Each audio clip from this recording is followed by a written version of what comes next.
12 ربیع الاول کے دن کو ہمارے ہاں عید النبی کے نام سے منائے جانے کا کچھ عرصے سے رواج ہوا ہے۔ یہ رواج کچھ زیادہ پرانا نہیں ہے۔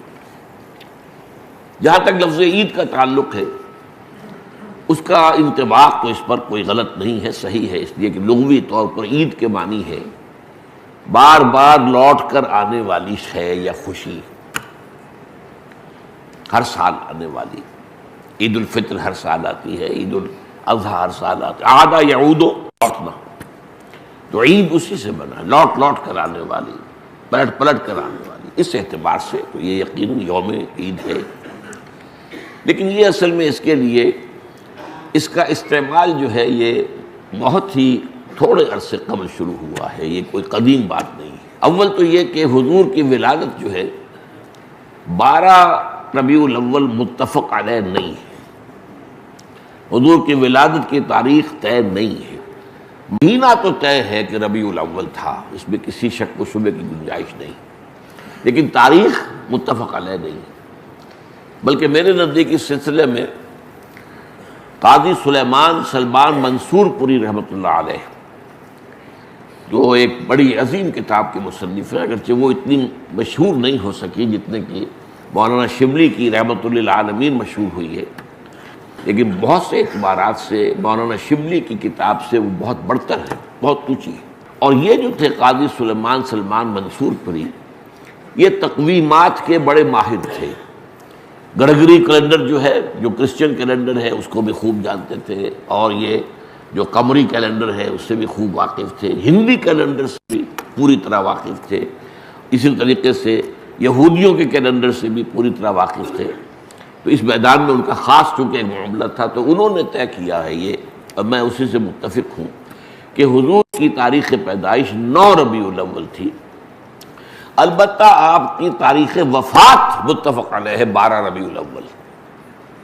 12 ربیع الاول اصل میں حضور کے انتقال کا دن ہے، اور یہ مجھے تو یاد ہے اپنے بچپن کے اندر، ابھی میرا بچپن جو ہے کوئی 100 سال 200 سال پرانا تو نہیں ہے، یوں سمجھیے کہ پاکستان کے قیام سے پہلے تک یہ ہمارے ہاں 12 وفات کے طور پر منایا جاتا تھا۔ اس کا نام ہی تھا 12 وفات، 12 وفات، 12 ربیع الاول جو حضور کا یوم وفات ہے۔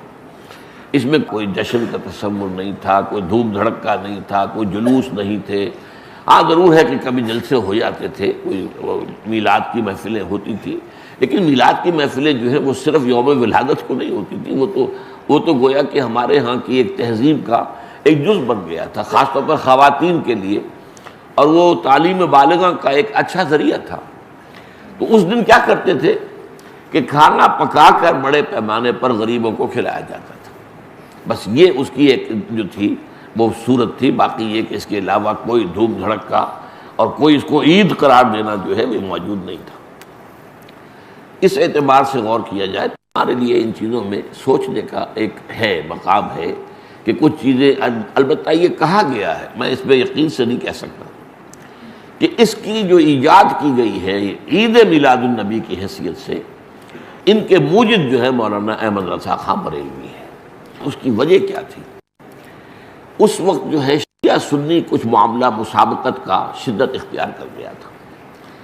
انہوں نے محسوس کیا کہ یہ شیعوں نے جو یہ محرم اور اس کے تعزیوں کا معاملہ شروع کر رکھا، اس سے سنی عوام بھی بے انتہا متاثر ہوتے، اس میں دھوم دھڑکا ہوتا ہے، اس میں پٹے کھیلے جاتے تھے، اس میں طرح طرح کے ساتھ تماشے ہوتے تھے، یہ وہ پرانے، آج کل نہیں ہوتے وہ چیزیں، لیکن ہمیں بچپن میں یاد ہے کہ وہ جو ہیں وہ پٹے کھیلے جا رہے ہیں، تو گویا کہ شمشیر سنی کے مظاہرے ہو رہے ہیں، تو اب سب جاتے تھے، ہم بھی جاتے تھے، جا کر دیکھتے تھے، سب مسلمان شریک ہوتے تھے۔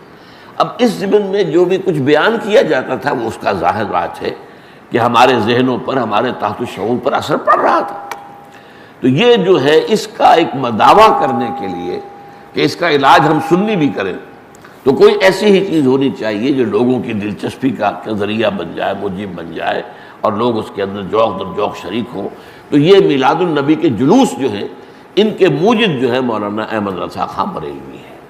بہرحال یہ بات تو میں نے ایک ٹیکنیکل انداز سے آپ سے کہی ہے۔ بہرحال